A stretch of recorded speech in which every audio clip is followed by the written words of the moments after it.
I'm Judy Steffes, and I am in Leiden, in Holland, in the Netherlands, and I've managed to make it inside a windmill. So come on, let's take a tour. Now, this is going to be a very fast tour. There are many levels, and so when I have to climb the stairs, you're going to have to bear with me on that because it does get to be pretty steep. So inside the windmill, De Valk Windmill, this was a living quarters, and I'll provide some of the history in the writing underneath the story as well. So there used to be two people would have to run the windmill. This is the kitchen area, and then two families would live here. I thought it was amusing that the pictures on the walls are of what else? Windmills. And then there is also etched glass, and it's a windmill. And this, look at that hardware. Nothing like being Snoopy.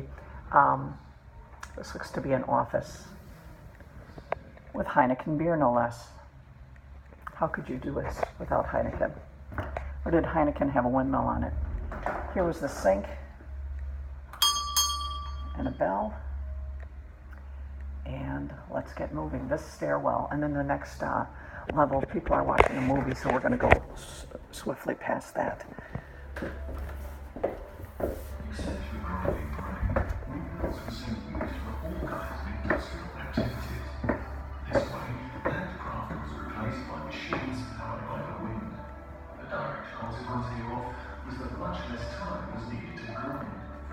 Just some of the collectibles.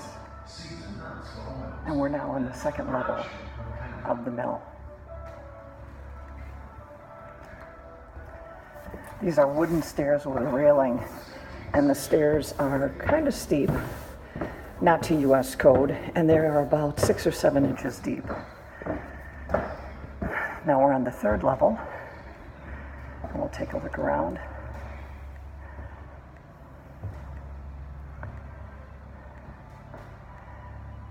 Now these mills ground corn and produced flour, and then later they were used for milling.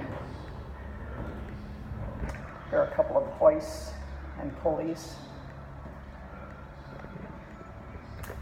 Just a little bit of history on the mill. It said the steam engine came into use in the 19th century, and windmills were no longer necessary, and then they gradually disappeared from the city. Since 1950, only one mill has survived on the former walls, and this is the De Valk Mill, or the Falcon, as it's called. Here's another room in the mill. This shows some of the tools that they used. They said the millers often lived in, extreme poverty, and they were not paid in money, but usually received 1/24 or 1/16 share of the grain that he had milled, and they used a special scoop to take his share from each bag of freshly ground flour. This was called the scoop payment, and then he sold his flour to a baker. They also said that in 1805, a tax had to be paid on every grain, or every bag of grain milled, and there was a special kiosk for the tax inspector.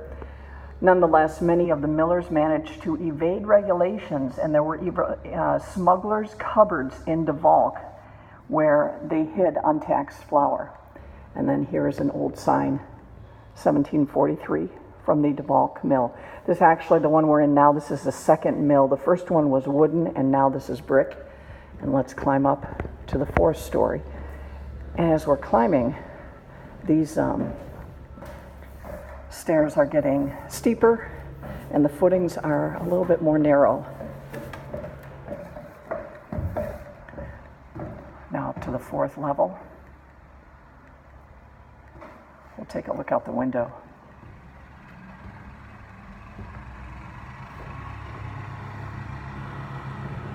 Which is held together by a zip tie.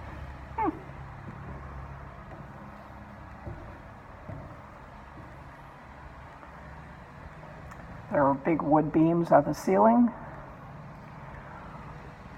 When the initial mill was raised and this brick mill was built, they built it in 2 months. Here's some of the stone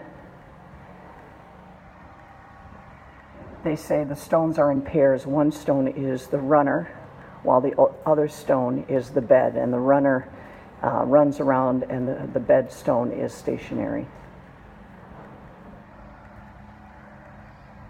And here's our next ladder. We'll go up one more story.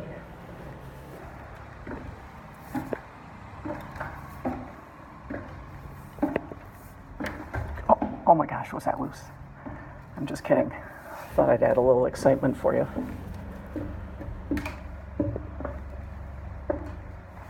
All right. This is the next level of the mill.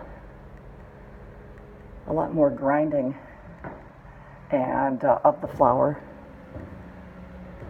going on this level. And here's a chute where the flour would come down. Here's a weight and measure. And here's a little scoop if it got stuck. And here's some weights and tools. And this thing, boy, where's Mike Paul when you need him? And we can step outside. Ooh, fun for me and everybody who knows me and my love of heights.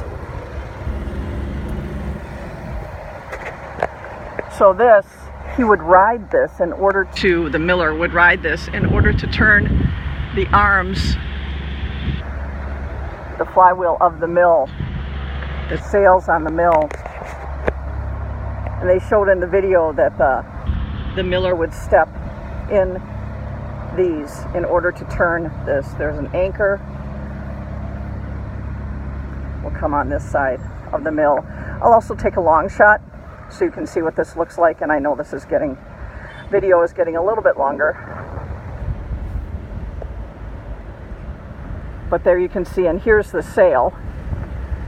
And they said to make the most use of the winds, here, they would also climb these, and now we're 4 stories up, and then use the sails to help capture more wind and make it go faster.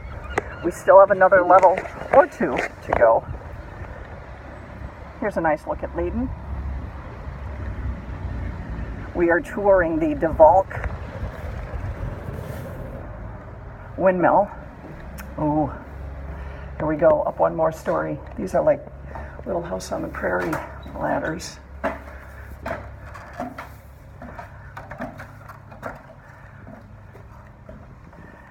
And dicey, I'm doing it with one hand. All right. Taking a look up at the grinding wheel. And more in the mill. I'll walk you around.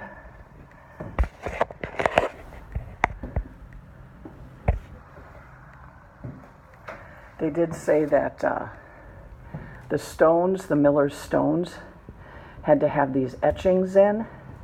I'll show you that. And all depending on what kind of grain they were using, the etchings had to be different and very fine. And they would paint them then to see the flaws. Here are some of the tools. And they would do this about every 3 weeks. That's what it looks like. All right, there's another fun ladder. Let's go up one more story. What are we on, 5 now?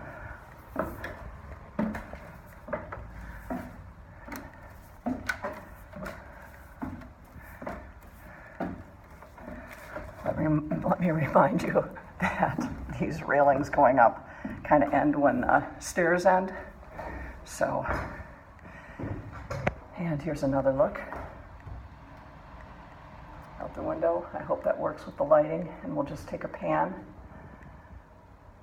of this level, and I'll look up again at part of the wheel. Here's some more tools.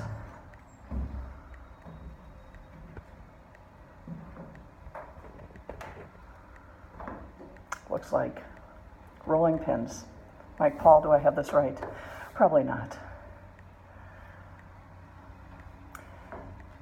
And a big pulley system when I get downstairs, I'm going to ask the docent about injuries, because so far I haven't heard anything about that. And then one more ladder, aren't we lucky?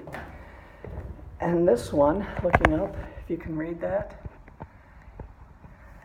see what it says, Verbolten Toll Gang. Does that mean go ahead? You can keep going? I'm going to say not. So thanks for joining me on this tour of the windmill in Leiden. And I'll send you some pictures as well, some of the things that we may have missed. I'm Judy Steffes.